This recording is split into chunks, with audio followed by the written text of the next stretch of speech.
pasada habíamos comenzado a hablar de la personalidad de Cristo, tratando de ubicarlo primero cronológicamente en la historia y examinar así, muy rápidamente, sencillo, los distintos documentos en los cuales se habla de su personalidad. Señalábamos que los documentos más importantes son los 4 evangelios canónicos.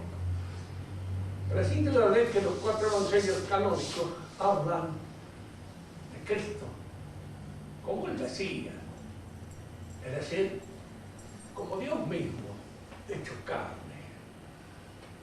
Indudablemente esta convicción profunda que aparece en los evangelios y es recogida por la Iglesia no satisface al humor y al pensamiento racionalista. Si todos los racionalistas tropiezan con esa dificultad. El Cristo del Evangelio no puede ser. Es algo imposible. No lo podemos entender. Y entonces, ¿con qué Cristo se queda? Porque el que indican las demás fuentes históricas es una personalidad desdibujada, desaparece en cuanto uno los examina. Los documentos más,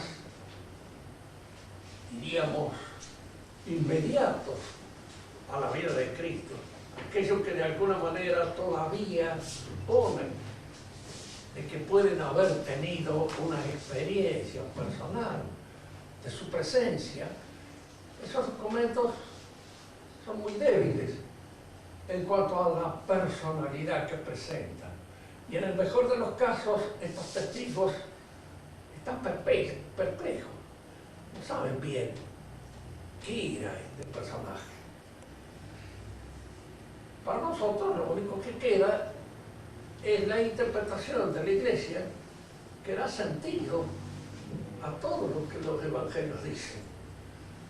Porque los evangelios por ahí señalan situaciones, anécdotas, hechos referentes a Cristo, que de ninguna manera entran dentro de una explicación racional, que no pueden ser dirigidos a una persona, diríamos, naturalmente normal, común. ¿Quién es este hombre que dice: el que come de mi cuerpo tendrá la vida eterna? Es absurdo. Esta referencia solamente se explica en el contexto que da la Iglesia, cuando la Iglesia la presenta. Y entonces sí tiene un sentido y de alguna manera es comprensible para aquel que la acepta y que tiene la fe suficiente como para poder acordar con la Iglesia acerca de la personalidad extraordinaria de Cristo. Fuera de la Iglesia, su personalidad se desdibuja, se pierde, no queda para nada. Yo he leído muchos libros en este sentido que trataban de dar una interpretación racionalista de Cristo. Una época en que no tenía fe. Y estas interpretaciones en general a mí no me satisfacían mucho, porque no les veía un asidero, no les veía una consistencia. La vida de Jesús de Renan, que es un libro muy bien escrito, pero es un libro en el que al último termina uno creyendo que Cristo era Renan anticipadamente.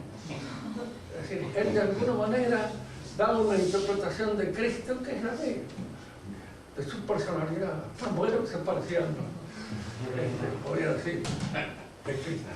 Era como él, un personaje perplejo, imitativo, incapaz de pronunciarse de una manera inequívoca, y entonces la Iglesia ha tomado este personaje, lo ha configurado a su modo y ha hecho de él este personaje imposible para un racionalista cabal. La personalidad de Cristo adquiere pues un sentido en la interpretación que da la Iglesia. Y si no, nos quedamos sin sentido. Y no sabemos qué oficio dar. ¿Era un pensador teórico? No lo era. No hay una sola línea escrita por él. ¿Era un moralista? En ciertos momentos podría parecer que sí, pero en otros no. Porque hay cosas que son ininteligibles, incluso desde el punto de vista puramente ético. Si se observa la ética en una perspectiva racional, normal, humana. Escapan todas estas consideraciones. Y entonces desaparece esta figura y uno no sabe dónde meterla. Si es lo que dice la Iglesia, entonces es eso. Cristo es Dios. Y es cuando empezamos a entender un poco su personalidad. Él cuando llega al mundo empieza a predicar la llegada del reino de los cielos, del reino de Dios. ¿Qué quiere decir él con esto? En términos que nosotros podamos entender, que podamos comprenderlo. Indudablemente desde el lado abierto. Fuera de la fe es incomprensible. Y si no tenemos fe, para nosotros es un personaje inubicable. Pero cuando uno tiene la fe, tiene también a la vez la necesidad de entenderlo y comprenderlo. No olvidemos nunca, la fe católica en ese sentido difiere completamente del momentanismo. Mahoma dice, esto es lo que dice. Y se acabó, no se discute más. Y la posibilidad de discutir una afirmación, de examinarla, de reflexionar sobre ella, no es mahometana. Es una cosa que entra en la cabeza de un personaje, como pudo haber sido Averroes, como pudo haber sido Avicena, que no eran cabalmente mahometanos y tuvieron su problema con la religión mahometana, en razón de que querían aplicar un poco también la filosofía griega a la interpretación de los dogmas propios del Islam. Pero el Islam no admite esa reflexión. El católico no solamente la admite, la exige para el que es capaz de hacerlo. Tiene la obligación de interpretar, tiene la obligación de conocer, tiene la obligación de aplicar su inteligencia, no al desvelamiento total del misterio, porque esto es imposible. No sería un misterio si fuera algo que aparece ante nuestra inteligencia con toda claridad. Precisamente porque no aparece con toda claridad es un misterio, pero es un misterio al que nosotros debemos hacer un esfuerzo para penetrar en él. ¿Qué es lo que Cristo quería decir cuando predicaba el reino de los cielos? Es a través de la enseñanza de la Iglesia, de su sacramento, y de esa promesa que él siempre decía: cuando venga el que ha de venir, estas cosas se os aclararán. Se le estaba dando a entender incluso a los que nos rodeaban, de que todavía había cosas que no podían entender, pero que la iban a entender mejor cuando el Espíritu Santo bajara sobre ellos y despertara esa inteligencia para la comprensión de este aspecto misterioso de su enseñanza. Hemos dicho en otra oportunidad que la religión católica, la forma de esta religión, el elemento formal, constitutivo, aquello que la define fundamentalmente es la gracia. Y hoy cuando se habla de pluralidad de religiones, había que preguntarse si en todas las otras religiones que aparecen acá en la constitución de esta pluralidad existe la gracia. Hay gracia. Creemos que no la hay. No basta nada más que examinarlo para darnos cuenta de que no hay ni la fe en el verdadero sentido del término, porque una cosa es la fe y otra es el fanatismo. Una cosa es la esperanza y otra es esa especie de aspiración que suele darse en alguna religión, como el mahometanismo, y otra cosa es la caridad, que la caridad es la que hace imposible, precisamente cuando está bien considerada y determinada, el fanatismo. fanatismo se opone a la caridad. El fanático no es caritativo. La caridad es la virtud fundamentalmente del apóstol. Y aquel que por amor a los demás transmite precisamente este conocimiento. El que no lo transmite bien no tiene caridad. Diríamos así, tratando de hacer una crítica a las actuales autoridades de la Iglesia. ¿Qué es lo que enseñan? ¿Y qué quieren enseñar? Ya no se trata de convertir a los demás. Y si no se trata de convertirlos, porque se ha negado a la misión de transmitir la verdad. Y de transmitirla tal como la verdad nos ha sido tradicionalmente enseñada por la Iglesia. Si no la transmitimos, pues indudablemente carecemos de caridad. Porque la caridad quiere que aquello que yo le enseñe a mi prójimo sea lo que es, la verdad. Porque es eso lo que en alguna medida coadyuvará fundamentalmente a salvarlo. ¿Qué es la gracia? Nosotros sabemos que está constituida por tres virtudes fundamentales: la fe, la esperanza y la caridad. Si consideramos bien y tenemos en cuenta muchas de las predicaciones de San Pablo hablaba de un injerto que se produce en la naturaleza normal del hombre. Y al hablar de un injerto queremos hablar de algo que proviene de otra realidad, pero que al ser asumida por esta, la transforma intrínsecamente, la convierte a la forma que le imprime esa otra realidad. Diríamos así, que la gracia es algo que se añade a la naturaleza humana para perfeccionarla, y en cierto modo, más que perfeccionarla, para transfigurarla y convertir a cada uno de nosotros en ese habitante del reino de los cielos que Cristo predicaba. El reino de los cielos no es algo que va a suceder históricamente, está fuera de la historia, está más allá de la historia. No es una esperanza histórica. Toda esperanza histórica no tiene nada que ver con el reino de los cielos. Por eso incluso cuando se habla a veces dentro del cristianismo de esta futura humanidad que ha de venir para constituir, diríamos, la civilización del amor, eso no es el reino de los cielos. Si eso existe y si eso en alguna oportunidad se configura, no es el reino de los cielos. Yo no creo que se configure esto, porque incluso da la impresión de que se trata de una cosa bastante equívoca, bastante difícil de aceptar como probable realización aquí en la historia. El reino de los cielos es ultra histórico, pero es algo que se configura en nosotros. Y aquí es donde cada uno de nosotros puede empezar a pensar: pero en mí se configura.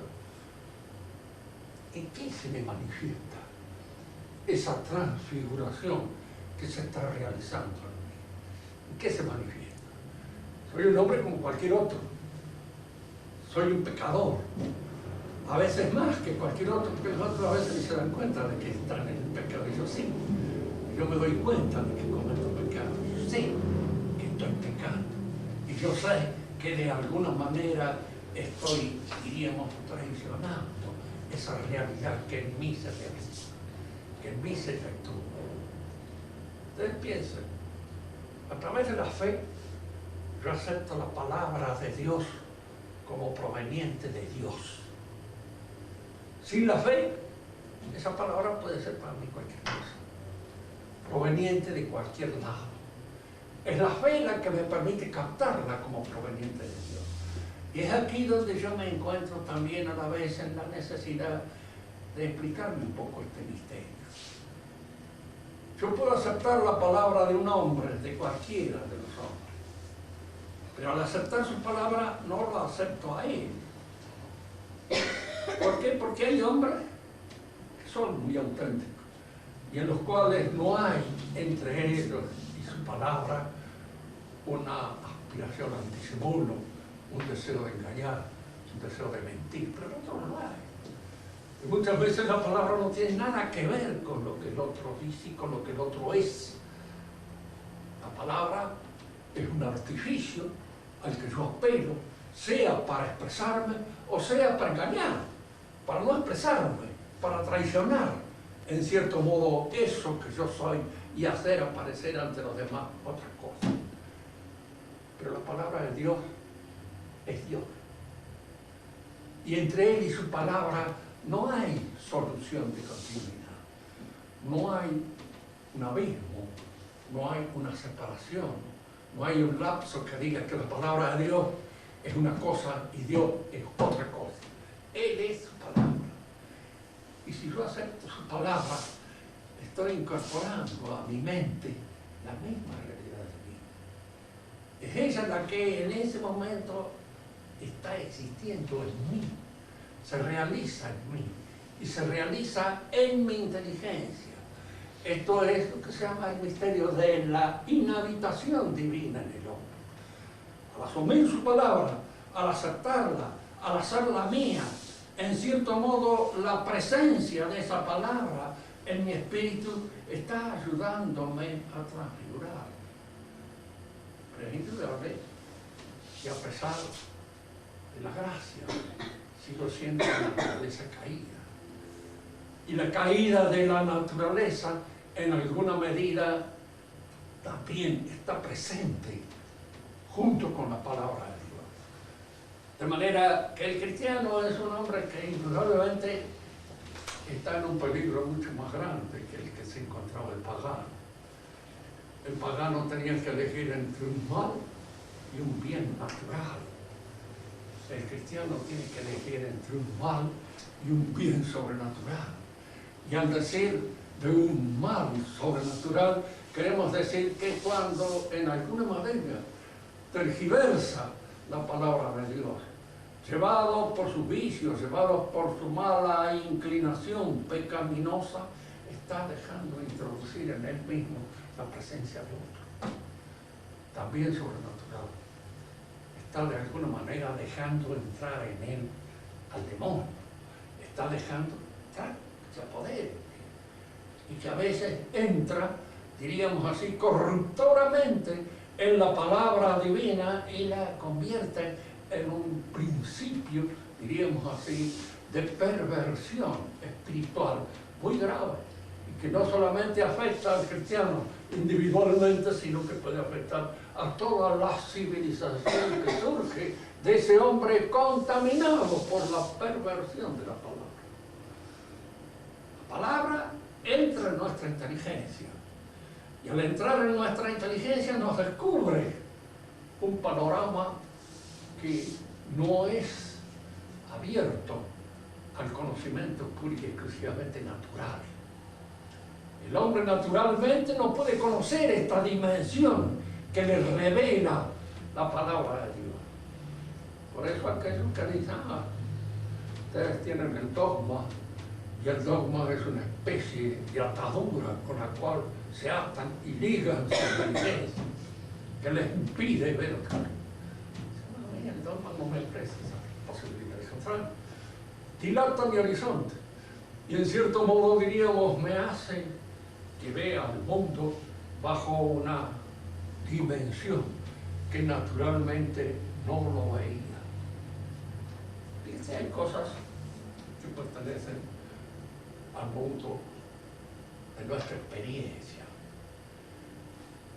Nosotros vemos una muchacha linda y podemos sentir atraídos por ella.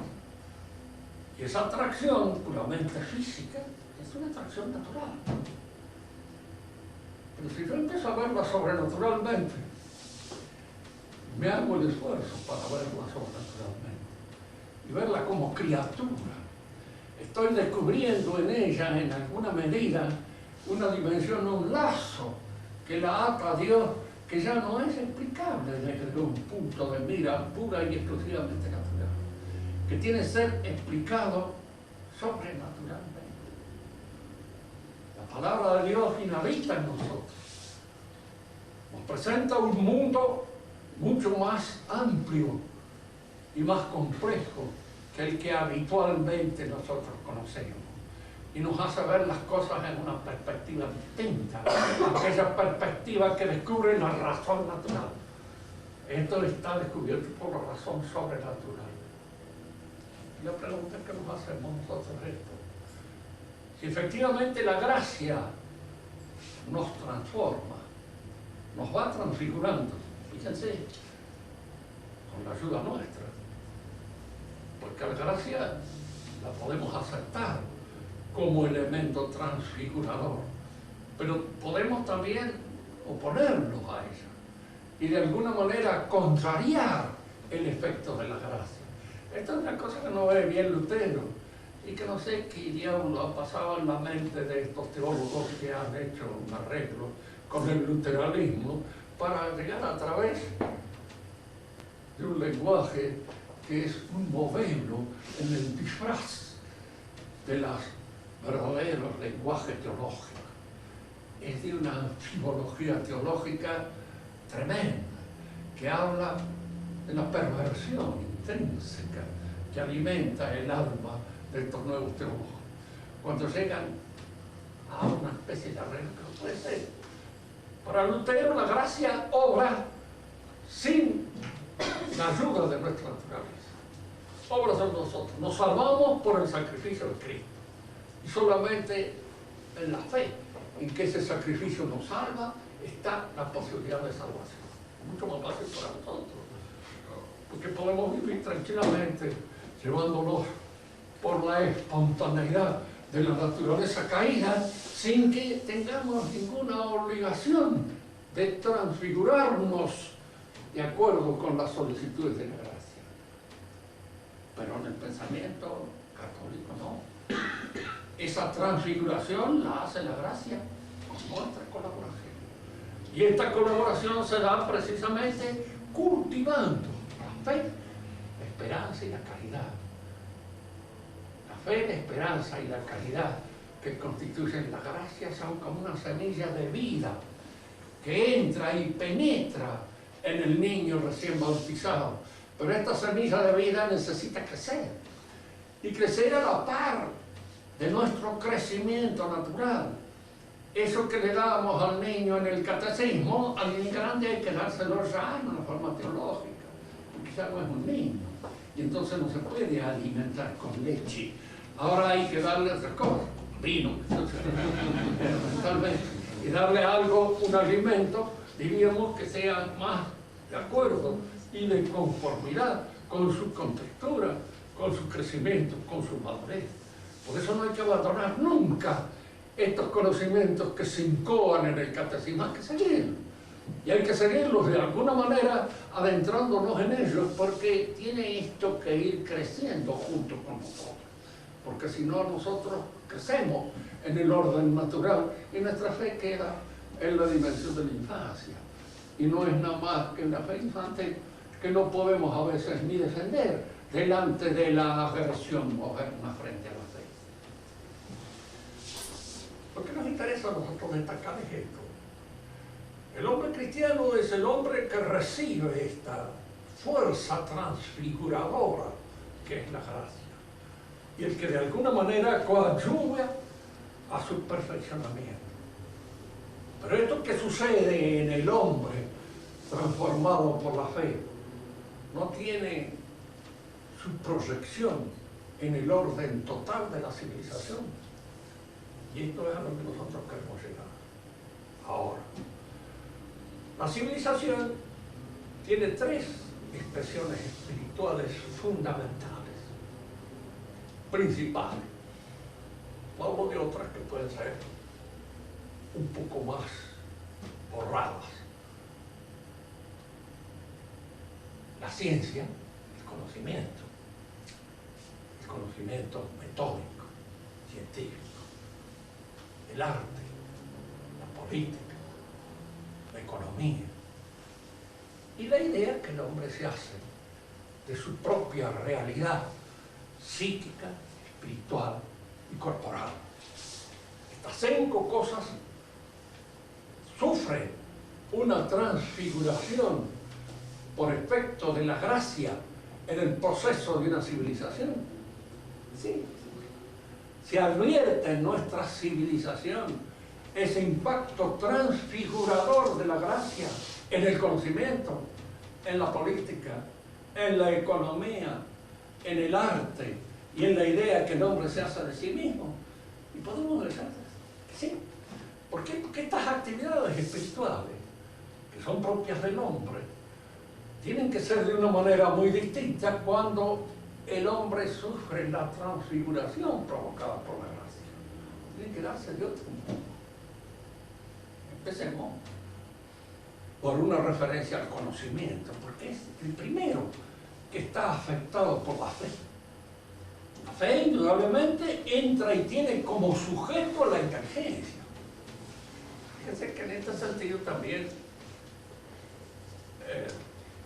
la enseñanza tradicional nos pone en atención en contra de todos estos movimientos irracionalistas modernos que hacen de la fe una cosa puramente emotiva, una cosa como si hubiera eso que dice este tratalista moderno que aparece en Norteamérica y que habla de la inteligencia emocional.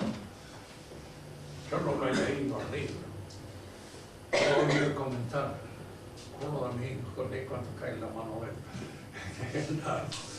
él. Él lo leyó y por lo que me transmitió me doy cuenta de que hay aquí un error que es fundamental, porque lo emocional no es algo aprehensible, algo que capta. Yo puedo tomar una cosa con la mano. La mano es un órgano de captación. Los sentidos son órganos de captación. Puedo ver cosas. Incluso puedo apoderarme de un secreto mirando, u oyendo, o por medio de cualquier otro sentido. Y la inteligencia es un sentido de captación más profundo, y el que nos hace efectivamente humanos. Es lo que me permite captar la inteligibilidad o la estructura inteligible que las cosas tienen, que toda la realidad posee o tiene. Lo hago con la inteligencia. Ahora, eso que capto con los sentidos o que capto con la inteligencia puede provocarme una emoción, puede provocarme un sentimiento incluso. Pero piensen ustedes que el sentimiento y la emoción son repercusiones, son resonancias, son en algún modo aquello que sucede a la captación. Observo algo que me asusta y me asusto.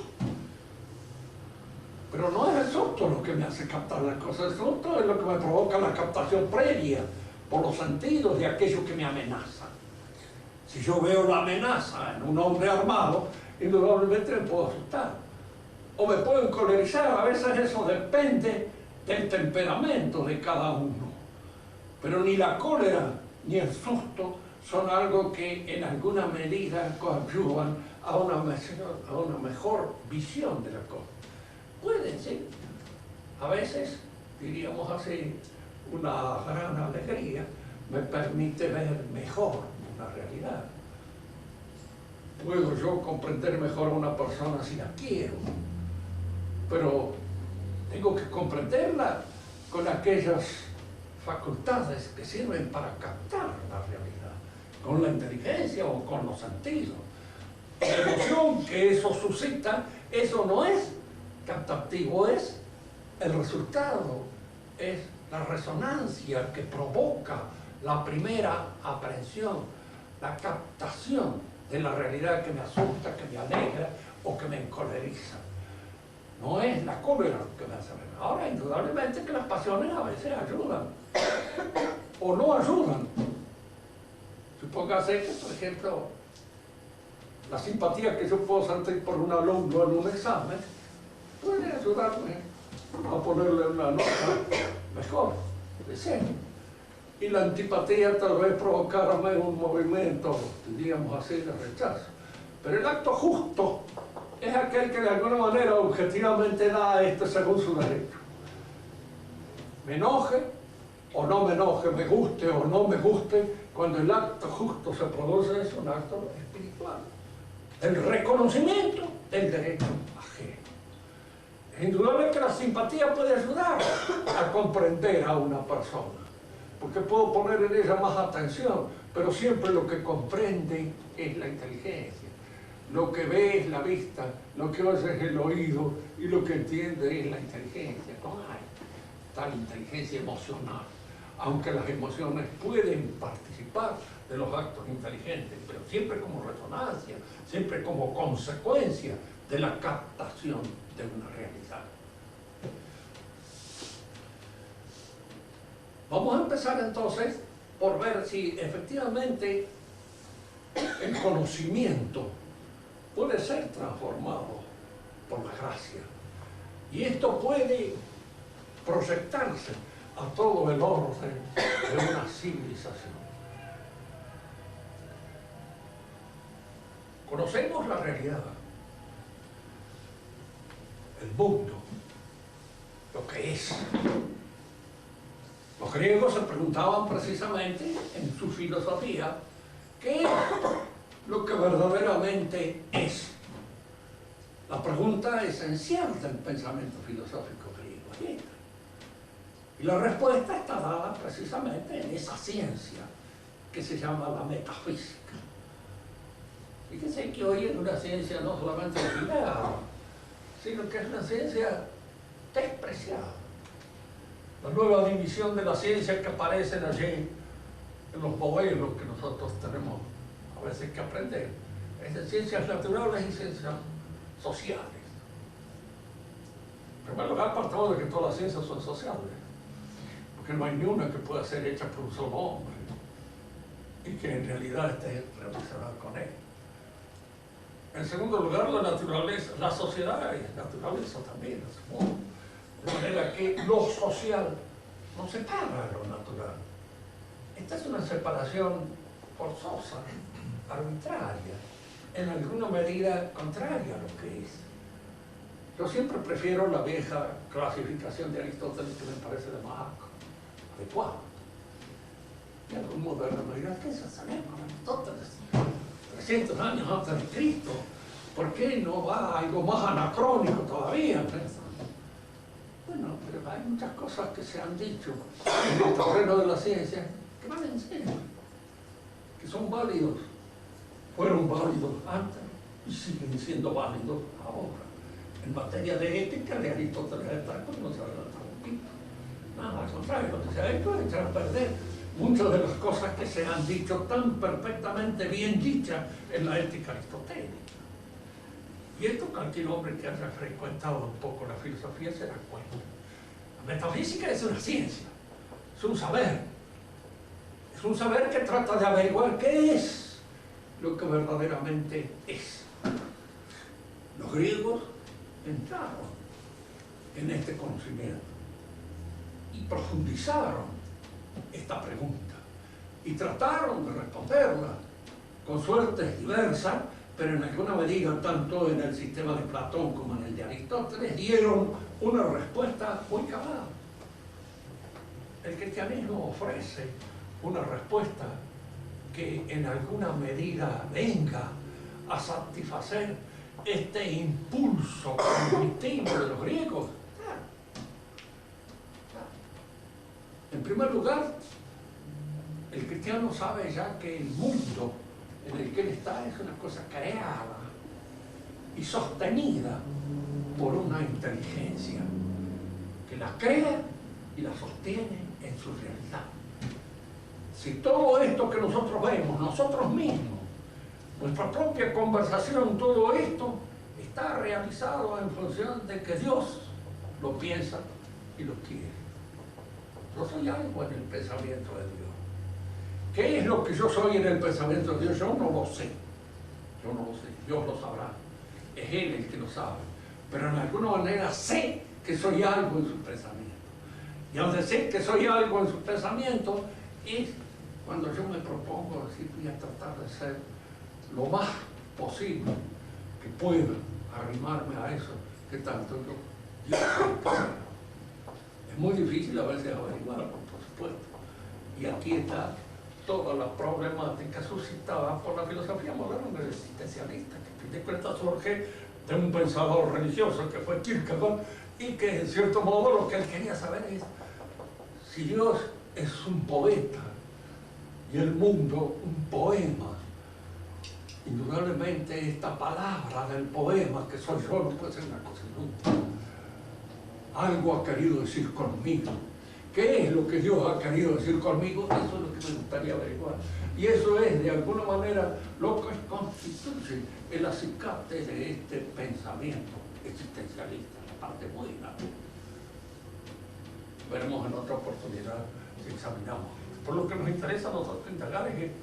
La metafísica empieza con los griegos, pero en el mundo cristiano esto empieza a tener una respuesta fundamental que en nada disuena con una interrogación perfectamente racional, pero que añade a esta interrogación racional algo que la razón no alcanzó a entender. Que el mundo es creado y sostenido por una inteligencia divina. Yo estoy seguro que cuando Platón y Aristóteles lo entendieron en el limbo, donde según Dante se encuentra, fíjense que yo no estoy del todo de acuerdo con la configuración del universo tal como Dante lo pensaba. Metió en el infierno a mucha gente con una facilidad tremenda, sobre todo porque eran más o menos enemigos de él, lo cual, en fin, yo no me animaría a hacer, porque me parece que el infierno es una cosa horrorosa. Solamente se puede llegar a ella siendo efectivamente muy corrompido y muy sucio en su totalidad para poder estar en él. Dante encajaba muchos conocidos de nosotros también nos decía acá. Como decía un chistoso francés, que Rivarol, que fue un genio de la puya en Francia, un pensador contrarrevolucionario, hizo una traducción de Dante en el infierno. Entonces los enemigos de él decían, sí, dice, que allá tiene todos sus parientes. Entonces que por eso había preferido el infierno a todas las demás partes de la política dantesca. La metafísica entonces fue una interrogación hecha por los paganos. Y esta interrogación hecha por los paganos encuentra un perfeccionamiento intrínseco en la respuesta que dan los cristianos. Yo decía esto, tanto Platón como Aristóteles, si se hubieran encontrado frente a esta respuesta, esto es lo que nosotros buscamos. Y esto es lo que hemos querido en alguna medida comprender y conocer. Y no hemos podido llegar al fondo de esto porque nos faltaba este aspecto que la fe nos revela. Si el mundo es una cosa creada, y al ser una cosa creada es una cosa que está sostenida en toda su realidad por un pensamiento, por el pensamiento divino. Y así que de alguna manera Platón había dado con esto. ¿Qué hay en el fondo de todas las cosas? ¿Qué es lo que constituye el verdadero ser de las cosas? Platón contestó, mire, uno puede decir, ¿qué quiere decir Platón? Quiere decir lo que es. ¿Por qué? Porque en el fondo toda realidad que nosotros podemos comprender es la programación de cuantos elementos materiales que están distribuidos de cierta manera según un proceso, un orden inteligente. Y este orden inteligente que es una idea, un eidos, es decir, es un pensamiento realizado, efectuado, acá y ahora. Cada uno de nosotros es eso, en el fondo. Esto Platón lo vio, pero lo vio hasta por ahí nomás. Es decir, no logró ir mucho más allá de lo que podríamos llamar una concepción puramente lógica de la realidad. No es que confundiera lo lógico con lo real, pero en alguna manera logicizó lo real, porque no le dio el cuero para eso. El cristianismo va más allá de entrada, por la revelación.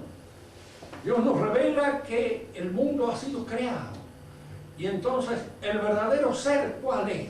Pues es Dios, el pensamiento que se piensa. Es, diríamos, esta realidad espiritual que piensa el universo y la sostiene en su fundamento, en su esencia, gracias a su pensamiento. primera ciencia y la fundamental de todas ellas. Precisamente porque es la primera y la fundamental es la que hoy se trata de eliminar del pensamiento filosófico. Y un buen profesor de filosofía diría: este profesor está muy atrasado. Es un imbécil porque no ha leído Kant. A partir de Kant no hay más metafísica. La respuesta mía sería: el imbécil es Kant. Y usted en su continuidad. Sigue existiendo. Usted me hace acordar al gallego ese que le habían hablado del elefante y no quería creer que existía. Entonces lo llevaron a los zoológicos y decían: bueno, pues hombre, ese animal no existe. Estaba ya presente frente a él, pero negaba su existencia porque iba en contra de lo que él había pensado siempre acerca de las posibilidades del tamaño de un animal. Pero no solamente es la metafísica lo que ha sido transfigurada por el pensamiento revelado. La revelación nos dice algo acerca del hombre. Entonces, toda la idea que nosotros tenemos del hombre, todo nuestro conocimiento de él, aparece transformado cuando lo vemos a la luz de la revelación. ¿Quién dice que el hombre es una naturaleza caída? ¿Y qué significa una naturaleza caída? Una naturaleza caída significa, primeramente, de que no tiene absolutamente toda su perfección. El hombre es aquel en cual el pensamiento y la razón adquieren un dominio sobre toda su realidad. Cuando toda la realidad del hombre está sostenida, está dirigida, está gobernada por su razón, diríamos que es una naturaleza acabada. Pero cuando esa realidad y su razón están hackeadas, están vulneradas por los elementos pasionales que se sublevan y que de alguna manera, diríamos, afectan la clara razón, eso es lo que podemos llamar una naturaleza caída. No somos dueños de nosotros mismos. Y esto lo podemos comprobar cada uno de nosotros en cuántos actos cometemos que son contrarios a aquellos que hubiéramos querido hacer. Me hubiera gustado realizar así, presentarme de esta manera, pero estoy ofuscado. La ofuscación me imbeciliza. En alguna medida no soy ya dueño de mi pensamiento. Digo cosas que no debía haber dicho. Ofendo sin haber querido ofender. Cometo una serie de desaguisados en función precisamente de que los veo como tales, pero obro en consecuencia y lo sigo haciendo. Ya decían los latinos: video meliora pro, yo lo acepto, veo lo mejor, estoy de acuerdo en hacerlo y hago lo peor. ¿Por qué? Porque en alguna manera he perdido el dominio sobre mi propia realidad. Y esta pérdida del dominio sobre mi propia realidad, esta es la consecuencia más inmediata, más cabal, más completa de la caída de nuestra naturaleza. Es aquí donde lo noto.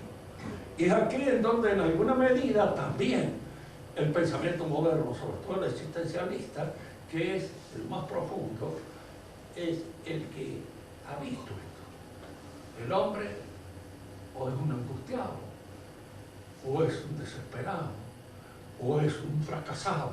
Son términos que van apareciendo en el existencialismo uno tras otro para indicar precisamente que se ha advertido esa suerte de caída de nuestra naturaleza en el pensamiento moderno. El hombre es una naturaleza caída y esto explica mucho. ¿Cómo aparece esto? El mundo antiguo conoció de esto, bueno, sí y no. Es decir, advertían que el hombre, por ejemplo en Platón, el hombre es un Dios venido a menos. Ha sido un Dios, ha estado antes en una situación divina, semejante a los dioses, pero ha venido a menos. Y este venirse a menos, este entrar en la materia, constituye lo que para Platón consiste en pecado, la caída ontológica del hombre. Para él la caída no es solamente moral, psicológica y espiritual, es ontológica, porque es una realidad entera que se ha derrumbado y se ha venido abajo, y al ponerse en contacto con la materia ha adquirido toda la fragilidad, todos los elementos que de la materia afectan la posibilidad del espíritu. Por eso para Platón el trabajo que debía realizar el hombre era liberarse de la materia, liberarse en todo lo posible de todas aquellas, diríamos, influencias corporales que se recibían en nuestra vida. Esta especie de puritanismo en la concepción del hombre, que a la vez en el mundo griego, que el mundo griego es muy aristocrático. El mundo cristiano no lo es tanto, tiene su manera, ¿no? Es decir, es aristocrático en este sentido. ¿Quiénes son los que se liberan? Los filósofos. Es decir, aquellos que tienen la inteligencia capaz como para descubrir esta, diríamos, esta caída original del hombre y poder salir de este embrollo, de esta suerte, diríamos, de aplastamiento que ha sufrido su naturaleza. Pero estos son muy pocos. El cristianismo va a traer la buena nueva. ¿Para quién? Para todos. Para todos los hombres de buena voluntad. Pero indudablemente no todos se salvan. E indudablemente no todos son buenos cristianos. Ser un buen cristiano es también una selección, algo que es elegido, no está al alcance de cualquier animal, de cualquier bruto, de cualquier imbécil, de cualquier loco. ¿Por qué? Porque hay que hacer un esfuerzo sobre sí mismo, y este esfuerzo sobre sí mismo, esta plenitud que se adquiere en conjunto con la gracia, no la adquiere cualquiera, no la adquiere cualquiera. La visión entonces del hombre, su visión científica, en el sentido filosófico del término, porque hemos dicho muchas veces que la ciencia no emociona nada. En la actualidad se cree que ciencia nada más que la ciencia positiva, y que los demás no son ciencia, y que entonces todo ese esfuerzo filosófico no era un esfuerzo científico. Esto es falso. ¿Por qué? Porque todo ese esfuerzo filosófico es un esfuerzo tan científico como cualquier otro, con la diferencia en que indudablemente las ciencias están dependiendo de la naturaleza del objeto que se estudia. Hay objetos que pueden ser observados, hay otros que no pueden ser observados, que deben ser retenidos pura y exclusivamente en la mente. Nadie niega que la matemática es ciencia, y sin embargo no es una ciencia experimental, ni es una ciencia en donde nosotros observamos los triángulos, la diferencia que puede haber entre el triángulo de hierro, el triángulo de madera, el triángulo de material plástico. Todo eso es ridículo, porque el triángulo es una definición pura y exclusivamente de la mente, y es esa la que nosotros tenemos que estudiar y retener en nuestra mente. También la metafísica es una ciencia, pero es una ciencia que se realiza pura y exclusivamente con el uso de la inteligencia. Y la antropología humana lo mismo. Es una ciencia filosófica. Y esta ciencia filosófica adquiere en el pensamiento cristiano una dimensión que no tiene en el orden natural. Porque en el orden natural no se descubrió ni la filiación divina que el hombre tiene, en imagen de Dios, ni aquella, su caída, que es la que le ha hecho perder precisamente esta primera relación con Dios, que fue la que sucedió en el Edén, en el paraíso, y que al perderse produjo en el hombre esta suerte de deflación que lo llevó a este estado de abandono en el cual se encuentra actualmente, estado de indigencia. Si el hombre entonces es transformado, es visto en una dimensión nueva, será visto en una dimensión nueva la ética, la moral. La moral cristiana no es lo mismo que la moral pagana. Hay muchos puntos que son comunes y que la moral cristiana retoma la idea de virtud, las virtudes naturales, etcétera, etcétera. Pero al mismo tiempo hay en la ética cristiana algo que no tiene la ética pagana. El hombre está hecho para amar a Dios, conocerlo y de esta manera salvar su alma. La posibilidad de la salvación, la posibilidad de emerger a una situación absolutamente diferente a aquella que normalmente padecemos, esta posibilidad la da la ética cristiana. Y si hay una ética cristiana distinta, diferente, hay una política cristiana diferente. También existe. Digo esto porque en el pensamiento liberal, que es el pensamiento que actualmente afecta a la Iglesia Católica, por desgracia, y al magisterio de la Iglesia, la política no tiene nada que ver con la religión. Fíjense que el orden político está para la realización del bien común.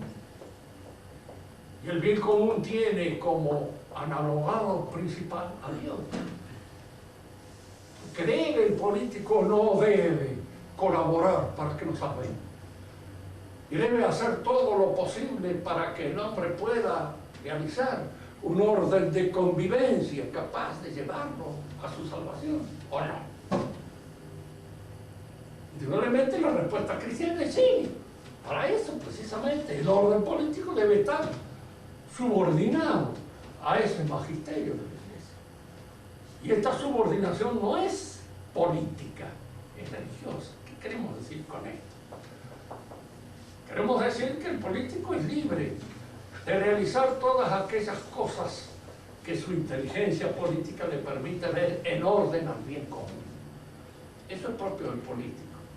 Y propio del sacerdote es observar cuál es la posibilidad de conducir las almas al reino de Dios.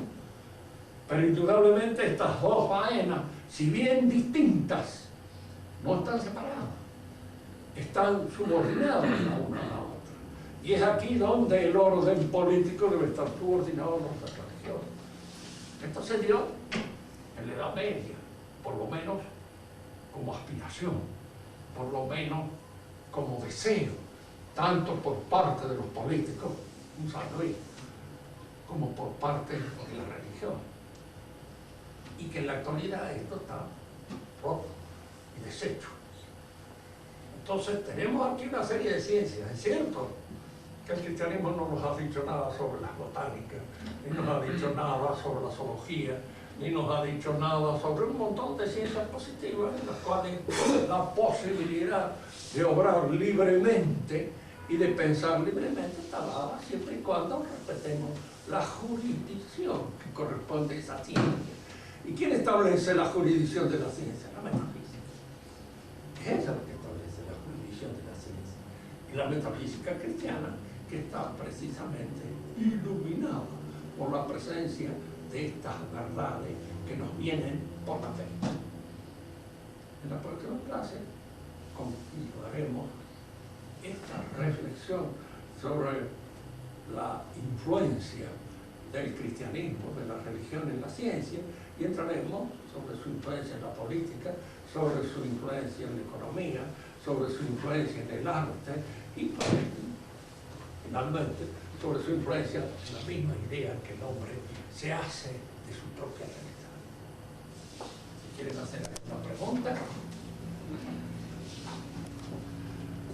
háganla con toda la voz que tienen.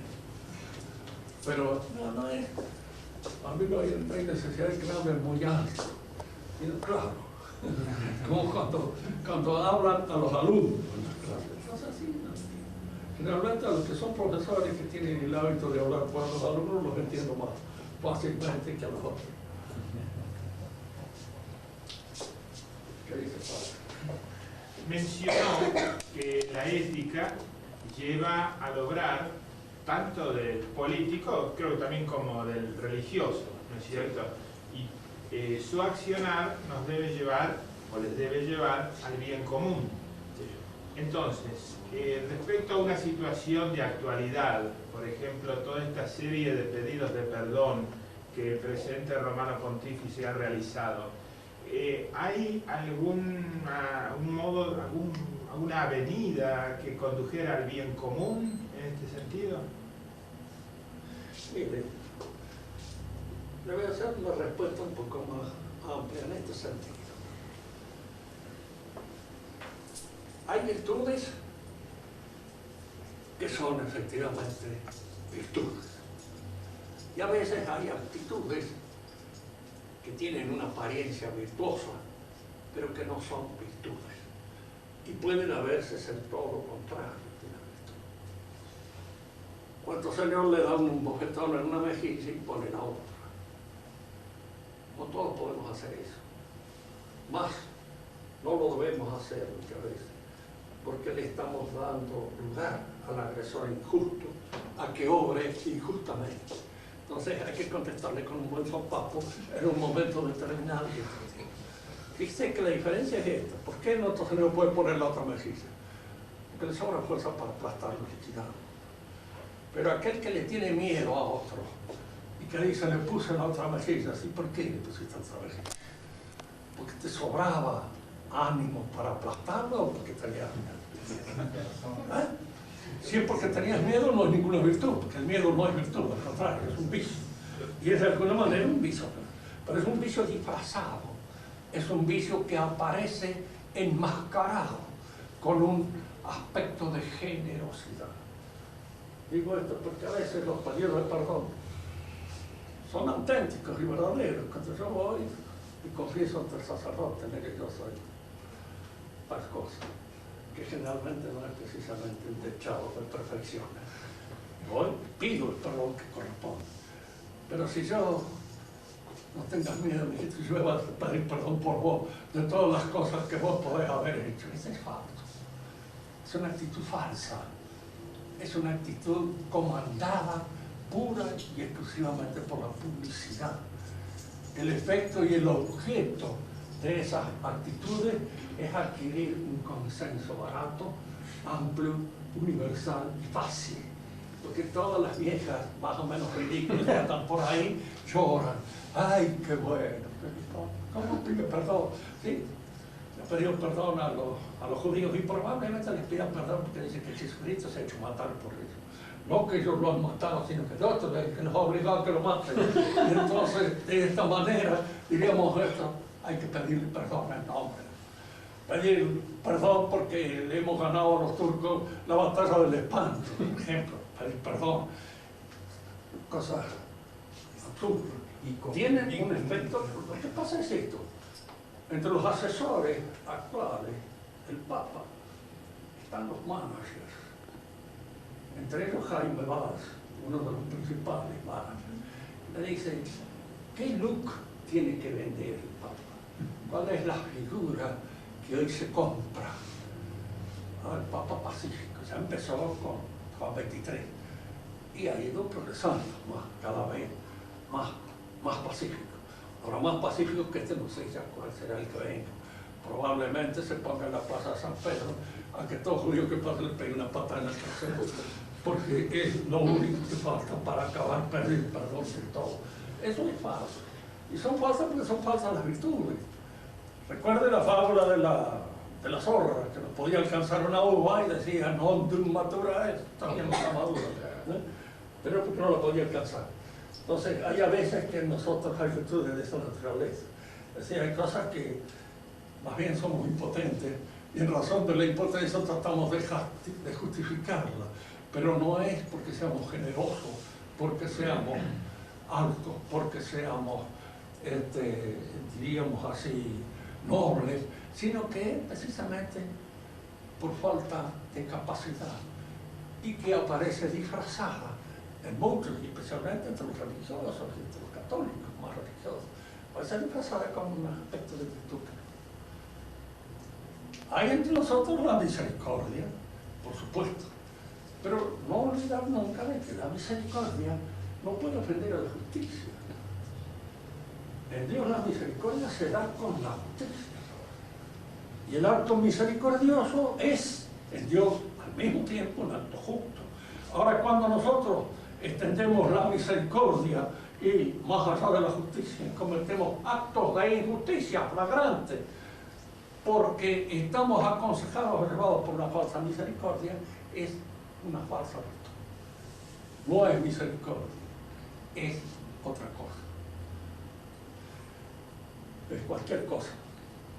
Pero precisamente en esas actitudes hay que ver lo que aparece, la duplicidad en la virtud. Así como hay falsos valientes, hay también falsos misericordiosos. Porque hay cosas que uno debe saber cuánto debe tener misericordia, ¿no? Y cuándo es conveniente que la misericordia no ofenda la justicia. ¿Por qué? Porque si ofende la justicia, estoy haciendo un escándalo. Y el Papa está haciendo escándalo. ¿Por qué? Porque está dándonos a nosotros una mala información con respecto a las actividades del cristianismo. No, hay cosas, en fin. Por ejemplo, los judíos son judíos en función del crimen cometido contra Cristo. Pero nosotros no somos cristianos en función de un crimen. Somos cristianos en función de un asesinado que nos perteneció a nosotros, que es nuestro Señor Jesucristo. Pero si se han cometido crímenes y los han cometido este o aquel cristiano, dejen que la historia sea la que dictamine, discrimine, observe, bien fundada, cuáles son las culpas, de quién son las culpas, quién tuvo la culpa de esto. Fíjense ustedes que la mayor parte de los ataques llevados contra el Islam en las cruzadas y posteriormente, esto es porque cuando los turcos dominaron el Islam y empezaron a ejercer un predominio sobre toda la cuenca del Mediterráneo, hicieron cosas atroces. Sacaban la ciudad, robaban mujeres, robaban niños para los harenes, robaban todo. Entonces había que liquidarlo. Y esa era la realidad. Con esto hay que terminar. Porque no puede seguir admitiéndose esto entre gente bien nacida. Yo puedo admitir muchas cosas, pero no que atropellen mi casa, donde yo estoy viviendo, que le falte el respeto a las mujeres de mi casa. Son una cosa que, en fin, cualquier hombre bien nacido y noble sabe que esas cosas hay que defenderlas y que hay que defenderlas a veces con la fuerza y con la violencia. No empleó nuestro Señor la violencia contra los mercaderes del templo, sacó a patadas y a latigazos. La violencia a veces es útil y es necesaria y es justa. Y cuando es justa hay que emplearla. Más remedio. A veces son de esos males que son inevitables. Otra pregunta. Son bienes con apariencia de males. Son bienes con apariencia de males. ¿Cómo? Son bienes con apariencia de males, porque el castigo es un bien. Mire, hay bienes que son bienes. Bienes, Hay estrictamente. bienes que son, como dicen en latín, mere utilia. Son meramente útiles. Meramente útiles. Y a veces hay males de los cuales hay que sacar un bien dentro del orden social. Por ejemplo, ¿es bueno o no es bueno tener policía? Bien, bueno. Ahora, para ser un buen policía, no es un nene de María recién sacado de la primera comunión. Es un tipo medio duro.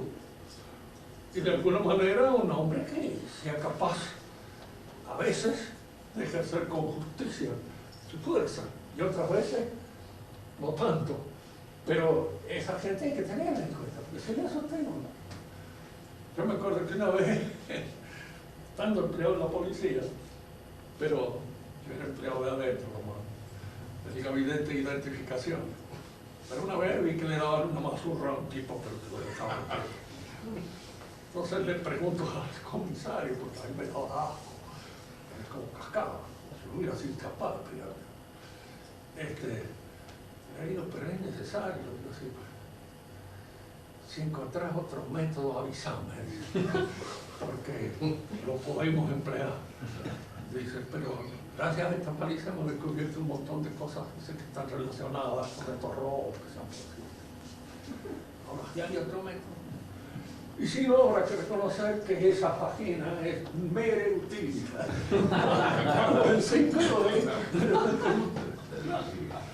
Es como decir muchas veces en el orden social, ese mismo comisario que era vivísimo, había sido antes agente de la Guardia de Seguridad, un chino grandote, pero muy vivo. Me decía un día, mira muchacho, a veces, vos sabés que para hacer buen adobe hay que ponerle un poco de bosta al caballo. Entonces se liga mejor el barro. No demasiada bosta porque da mal olor, pero un poco que en la vida social pasa lo mismo. Hay que utilizar a veces un poco de bosta, dice, para poder sacar de hacer algo bueno. Si no lo utilizas, la policía nosotros necesitamos tipos duros. No sirven para cura, pero sirven para policía. De alguna manera, diríamos, es conveniente tenerlos porque el daño, los ladrones, los criminales existen, serán, y van a existir siempre, mientras la naturaleza caiga. De manera tal de que hay que tener gente capaz de ponerlos en vereda. Y esta gente capaz de ponerlos en vereda precisamente no son unos benditos de Dios. Claro. Y son cosas que sí, hay que pensar. La utilidad del verdugo, para saber todo hay que tener también un alma un poco en consonancia. No lo sabía. Pero eso va contra el derecho humano. Iba y le pedía perdón al que le iba a cortar la cabeza. El otro se la daba generalmente, si era buen cristiano. Este le cortaba el mate. Pero trataban de hacerlo, como decían ellos, hay que dar el golpe bien, dicen, no sufrir de gusto. Dar el golpe bien dado. Había una cierta moralidad en la acción del verdugo. El doctor Guillotín puso la guillotina. No fue él el que la inventó, ya había sido inventada antes, ¿no? Pero él la puso en ejecución para evitar precisamente los errores que a veces los verdugos cometían, sobre todo los aficionados. Pegaban a uno un montón de tazos antes de cortarle la cabeza. Le entraban a la cosa.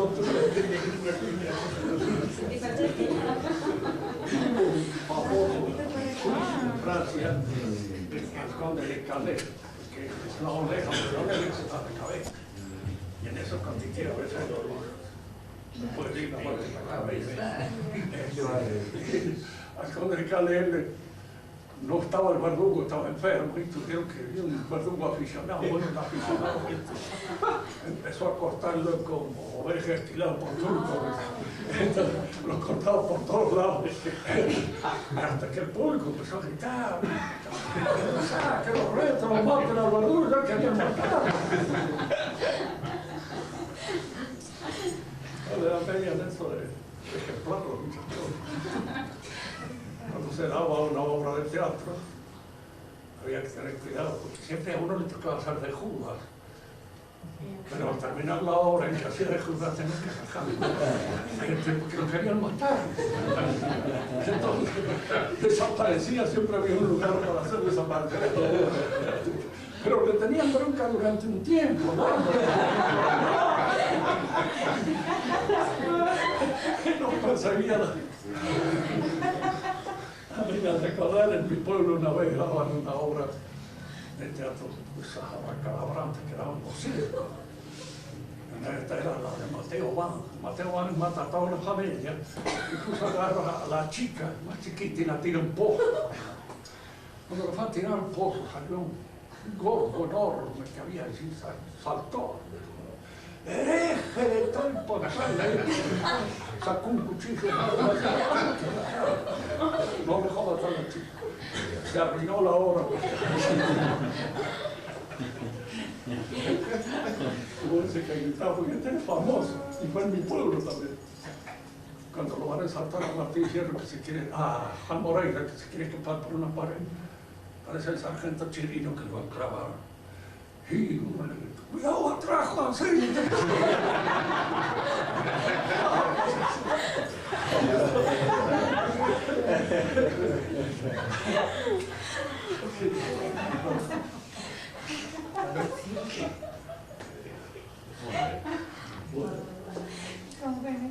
Muy bien,